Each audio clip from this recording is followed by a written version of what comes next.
Hello friends, स्वागत है आपका स्टडी विद कविता पर। तो चलिए हम पीछे जो कर चुके हैं, वस्त्र विज्ञान क्या है और उसका अर्थ वगैरह हम पढ़ चुके हैं। वस्त्र विज्ञान का महत्व भी हम कर चुके हैं। तो हम थोड़ा सा जो कल हमने पढ़ा था महत्व, उसका एक बार थोड़ा सा रिवाइज कर लेते हैं और फिर आगे की क्लास को कंटिन्यू करते हैं। तो हमने कल वस्त्र विज्ञान के महत्व में पढ़ा था सामाजिक व मनोवैज्ञानिक महत्व, मानसिक व भावनात्मक मूल्य, सामाजिक मूल्य व मानव सभ्यता व संस्कृति का प्रतीक। नंबर 4 सुरक्षा की दृष्टि में। नंबर 5 व्यक्ति का दर्पण और व्यक्तित्व निखारने का कार्य। नंबर 6 आत्मविश्वास विकसित करने में। नंबर 7 शारीरिक आवश्यकताओं की सुरक्षा, अभिव्यक्ति का एक सशक्त माध्यम। उसके बाद फिर हमने देखा था नंबर 8 पर परिधान शारीरिक आवश्यकताओं को संतुष्टि प्रदान करते हैं, जो परिधान व्यवहार से जुड़े होते हैं। सुरक्षा की दृष्टि से भी परिधान महत्वपूर्ण होते हैं और व्यवसाय व पेशे से संबंधित संकटों से बचने हेतु कुछ विशेष वस्त्र और औद्योगिक व चिकित्सकीय उपयोग के लिए। तो ये हमारा वस्त्र विज्ञान का इन क्षेत्रों में काफी महत्व है। तो अब हमारा जो नेक्स्ट टॉपिक है वो हमारा अगला टॉपिक है वस्त्र विज्ञान का गृह विज्ञान से संबंध। तो वस्त्र विज्ञान का गृह विज्ञान से क्या संबंध है? तो यहाँ पे हम देखते हैं कि वस्त्र विज्ञान का गृह विज्ञान से क्या संबंध है। तो सबसे पहले जो हमारा फर्स्ट है वो है प्रयोजन, सूटेबिलिटी। तो प्रयोजन क्या है? तो प्रयोजन का सूटेबिलिटी का मतलब है कि जो वस्त्र खरीदते समय सबसे पहले हमें ये ध्यान रखना चाहिए कि जो जिस प्रयोजन के लिए हम वस्त्र खरीद रहे हैं, यानी कि जिस चीज के लिए हम वस्त्र खरीद रहे हैं, तो मतलब उसका जो उपयोग है ये हमारे मस्तिष्क में स्पष्ट होना चाहिए गिरने का, कि उस जो हमारा उसका उपयोग है वो उसके अनुरूप है या नहीं। जैसे हमने कोई चीज हमें किसी शादी विवाह के लिए खरीदनी है। अगर हमने कोई हैवी लहंगा खरीदना है तो हैवी लहंगा हम कहाँ पहन सकते हैं? ऐसे मार्केट पहन के नहीं जा सकते, छोटी मोटी पार्टियों में ऐसे थोड़ा बहुत में नहीं। अगर कोई चीज़ हम हैवी, अगर मान लो हमने लहंगा लेना है तो वो किसी शादी विवाह के लिए ही हम इसी टाइप की चीज़ें खरीदते हैं। तो वो हम जिस प्रयोजन को लेके हम चीज़ें देख रहे हैं तो वो उस प्रयोजन के सूटेबल होना चाहिए, उस चीज़ के लिए उसके अकॉर्डिंग होना चाहिए। अगर वो उसके अकॉर्डिंग नहीं होगा तो जो हमारा धन है और हमारा समय, पैसा, ये सारी चीज़ हमारी क्या होंगी? ये सारी चीज़ हमारी वेस्ट हो जाएंगी अगर वो हमारे प्रयोजन के अनुरूप वस्त्र नहीं होगा। तो प्रयोजन की अनुकूलता के अनुरूप वस्त्र खरीदने में वस्त्र विज्ञान का ज्ञान उपयोगी है, नहीं तो वस्त्र क्या होगा? अनुपयुक्त और बेकार सिद्ध होगा। इसीलिए उसका सदुपयोग करने के लिए उसका प्रयोजन और सूटेबिलिटी को ध्यान में रखें कि हमारा जो प्रयोजन है हम उसी के अकॉर्डिंग वस्त्र खरीदें। सेकंड नंबर पे हमें देखना है उसका टिकाऊपन, यानी कि उसकी ड्यूरेबिलिटी, कि जो हम वस्त्र खरीद रहे हैं या जिस प्रयोजन के लिए हम वस्त्र खरीद रहे हैं वो इसके अकॉर्डिंग उसमें उसके गुण हैं या नहीं, वो टिकाऊपन का गुण अपेक्षित है या नहीं। वस्त्र के टिकाऊपन के अंतर्गत उसका रंग जैसे पक्का होना, वस्त्र की बुनाई मतलब जैसी है वैसी ही बनी रहे। पता चले कि वस्त्र की बुनाई ऐसी है कि हमने उसको एक दो बार धुला और उसके बाद वो खराब हो गया, नहीं।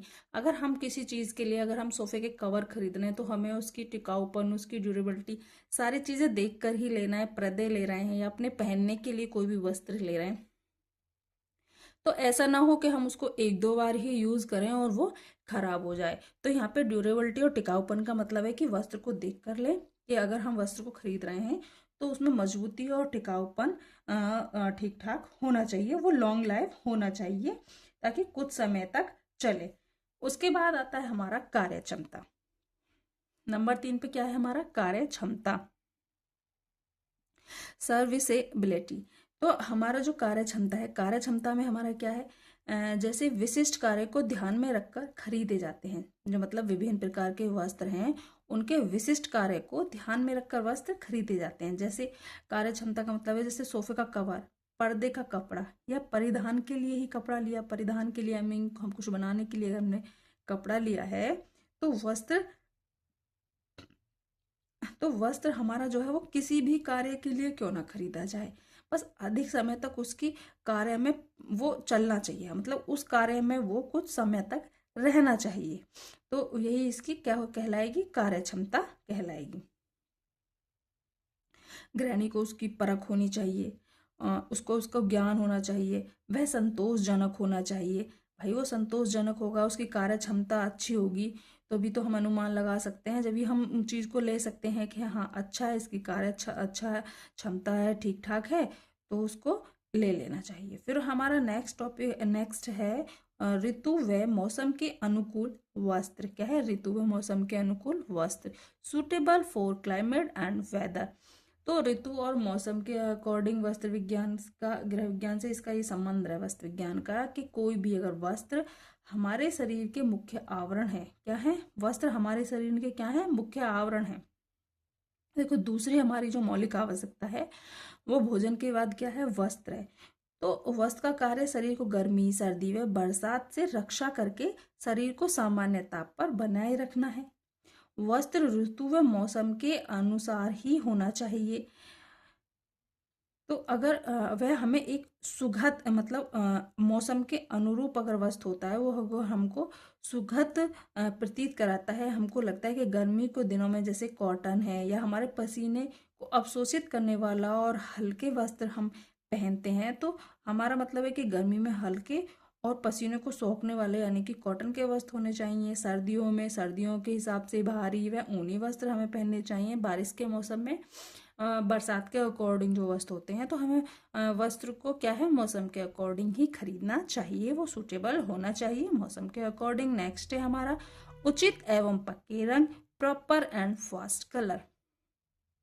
तो ये आपको पता ही है कि जब भी हम वस्त्रों की खरीदारी करते हैं, उनका चयन करते हैं, तो चयन करते समय हमें फैशन का भी ध्यान रखना पड़ता है। लेकिन फैशन का ध्यान रखते वैसे तो फैशन समय समय पर बदलता रहता है, परंतु फिर भी फैशन के अनुरूप वस्त्र का चयन किया जाता है। किस प्रकार का परिधान किस प्रकार की शारीरिक आकृति पर खिलेगा, वह परिधान उस व्यक्ति से मेल खाएगा या नहीं खाएगा, ये विचार हमें कर लेना चाहिए। क्योंकि अगर कोई व्यक्ति लंबा है तो उस पर किस तरह का परिधान खिलेगा, कोई छोटा है तो उस पर किस तरह का वस्त्र है, कोई मोटा है कोई पतला है, तो सबके लिए जो वस्त्र का टाइप्स होता है वो अलग अलग होता है।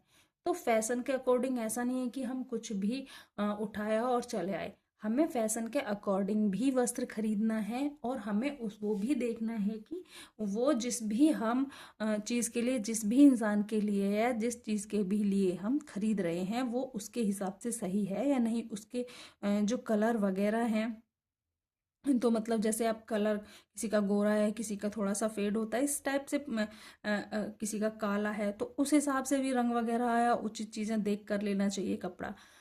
और कुछ कपड़े ऐसे होते हैं जिनके रंग बहुत कच्चे होते हैं, तो वो सारी चीज़ें भी देख कर रखनी चाहिए कि ऐसा ना हो कि कपड़ा आते ही फिर वही वाली बात है कि ख़राब निकल जाए, ये हमने पहले देख ही लिया। और मोटा है छोटा है, अकॉर्डिंग जो इंसान है उसी के हिसाब से कपड़ा हमें लेना चाहिए। लंबी धरी वाला कपड़ा है और आप लंबे इंसान को पहना दो तो वो तो और ज़्यादा कितना लंबा लगेगा। तो जो हमारी लंबी धरी वाले कपड़े हैं वो हमारे छोटे और थोड़े से मोटे इंसान के लिए प्रेफर करते हैं। फिर हमारा नेक्स्ट है वस्त्रों की सफाई व धुलाई। तो वस्त्रों की देख रेख व उनके जो संरक्षण करके रखने की समस्या ऐसी समस्या है जिसका सामना हर गृहिणी को करना पड़ता है। घर में भाई सबको सामना करना पड़ता है। अभी ऐसा तो है नहीं कि एक दिन का काम है, कपड़े हम रोज पहनते हैं, रोज हमारे कपड़े धुले जाते हैं और उनका रख रखाव, उन पर प्रेस करना, धोना, उनको रखना, यह हमारे गृहिणी के एक डेली का काम है। तो पहनने के पश्चात मतलब वस्त्र किस प्रकार टांगा जाए, वस्त्रों को टांगने में उनका आकार बिगड़ जाता है, कीड़े फफूंद से बचाने के लिए उन पर किस प्रकार का संरक्षित किया जाए, तो इन सारी बातों को ध्यान रखना चाहिए हमारे के। वस्त्र को धुलने का तरीका क्या है, उस पर ड्राई क्लीन होगी, सूखी धुलाई होगी, सॉफ्ट साबुन से धोना है या डिटर्जेंट का, इन सब चीज़ों का हमें ध्यान रखना चाहिए। फिर उसके बाद हमारा नेक्स्ट आता है फैशन के अनुरूप वस्त्र। क्या है हमारा? फैशन के अनुरूप वस्त्र। तो वस्त्रों का जो हम चयन करते हैं या खरीदारी करते हैं, तो खरीदारी करते समय फैशन का भी ध्यान रखना पड़ता है। वैसे फैशन क्या है? तो फैशन है वो समय समय पर बदलता रहता है। क्या होता रहता है? फैशन समय समय पर बदलता रहता है। तो हमें फैशन के अकॉर्डिंग और जिसके भी लिए भी हम परिधान खरीद रहे हैं उसके शारीरिक आकृति पर खिलेगा वह परिधान या नहीं खिलेगा, ये सब विचार कर कर ही हमें क्या है वस्त्र लेना चाहिए। फिर आता है हमारा वस्त्र की देख रेख व सुरक्षा। वस्त्र की देख रेख, सुरक्षा व संरक्षण। तो वस्त्र की, जैसे कि वस्त्रों की साफ सफाई व धुलाई में हमने देखा था कि वस्त्र की साफ सफाई कैसे करनी है, कैसे धुलना है, क्या करना है। तो वैसे ही वस्त्र की ये देख रेख, यहाँ पे गलत हो गया, देख रेख, सुरक्षा व संरक्षण, केयर एंड स्टोरेज। तो केयर एंड स्टोरेज में हमारा क्या है कि जो वस्त्रों को देख रेख व उनके संरक्षण रखने की जो समस्या है, ये आपको पता है, कीड़े फफूंद से बचाना, उनका यही है, उनको किस तरह से कहाँ पे रखा जाए, कैसे उनको संरक्षित किया जाए और उनको कितना धूप दिखानी है, किस प्रकार से क्या करना है कि उनको जो जीवन है उनकी दीर्घायु तक मतलब बनी रहे, उनकी दीर्घायु बनी रहे, कपड़ा लॉन्ग लाइफ लंबे टाइम तक हमारा चले और खराब भी ना हो। तो यही सब वस्त्र की संरक्षण के अंतर्गत आता है। फिर हमारा आता है मूल्य, लास्ट है ये हमारा, फिर प्राइस। तो इसमें क्या है, हमें अपने बजट के अकॉर्डिंग कपड़ा लेना चाहिए। बजट में परिधान ही ऐसी वस्तु है जो महत्वपूर्ण है, आवश्यकता के साथ साथ महंगे भी। घरेलू बजट से वस्त्र के लिए कितना मूल्य खर्च किया जाए, कितना नहीं, वस्त्र का जो उचित मूल्य व्यय करके प्राप्त करें। मतलब ये है कि आपको ऐसा नहीं है कि आपके पास बजट तो कम है और आप महंगे वस्त्र या महंगे परिधान खरीद लें, नहीं, आप अपने बजट के हिसाब से ही कपड़े और हमें वस्त्र खरीदने चाहिए। अगर हमारा बजट कम है तो हमें थोड़े से नॉर्मल और अच्छे से कपड़ा को देख रेख के और अच्छी परख के साथ हमें खरीदना चाहिए। अगर हमारा बजट ज़्यादा है तो हम थोड़े महंगे भी वस्त्र खरीद सकते हैं। तो फ्रेंड्स, आज के लिए हम इतना ही रहने देते हैं।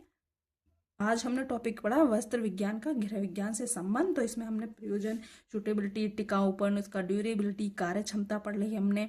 उसमें हमने ऋतु व मौसम के अनुकूल वस्त्र यानी कि suitable for climate and weather. फिर उचित एवं पक्के रंग, मतलब कि किस वस्त्र का रंग कैसा है, किस वस्त्र पर रंग उत्तम रहेगा, कौन से रंग पक्के चढ़ते हैं, कौन से रंग प्रकाश व धूप में पसीने में हल्के पड़ जाते हैं और कौन से रंग नहीं हल्के पड़ते हैं। तो ये सारी किस त्वचा के अकॉर्डिंग कौन सा रंग, सांवले है तो कौन सा रंग अच्छा रहेगा, कोई गोरा है तो कौन सा रंग उस पर अच्छा लगेगा, ये सारी चीज़ें। उसके बाद वस्त्रों की सफाई व धुलाई, washing and cleaning for cloth. Fashion के अनुरूप वस्त्र, ये हमने देख लिया। वस्त्रों की देख रेख, सुरक्षा व संरक्षण, केयर एंड स्टोरेज, उसके बाद मूल्य। तो आज हम अपनी इस वीडियो को यहीं ख़त्म करते हैं फ्रेंड्स, और नेक्स्ट वीडियो पाने के लिए चैनल को सब्सक्राइब करें, लाइक करें और शेयर जरूर करें। बेल आइकन को भी दबाएं जिससे कि आपकी नेक्स्ट वीडियो आपको जल्दी से मिल जाए। तो प्लीज़ आप मुझे सपोर्ट करिए फ्रेंड्स, और मुझे कमेंट में नीचे ज़रूर लिखिए। आपको रोज़ ऐसे ही वीडियो मिलती रहेंगी। अभी मैं छोटे छोटे टॉपिक्स की वीडियो डाल रही हूँ, लेकिन आप मुझे सपोर्ट करेंगे, कमेंट्स करेंगे, मेरी वीडियो को देखेंगे, मेरा साथ देंगे, तो मैं आपको ऐसे ही कंटेंट, हाथ से लिखा हुआ पूरा कंटेंट दूंगी और यूट्यूब पर ही दूंगी। आपको कोई भी पेड क्लास खरीदने की ज़रूरत नहीं है। देखिए, किसी भी पेड क्लास में कुछ भी अलग से नहीं मिलता है, यही सब भी वहाँ पढ़ाया जाता है। तो प्लीज़ एक बार आप विश्वास करिए और यूट्यूब पर फ्री ऑफ कॉस्ट पढ़िए। तो मैं इन वीडियोस को लंबा भी करूँगी अगर आप मेरे साथ बने रहेंगे। आज के लिए इतना ही, मिलते हैं कल की वीडियो में। Thank you.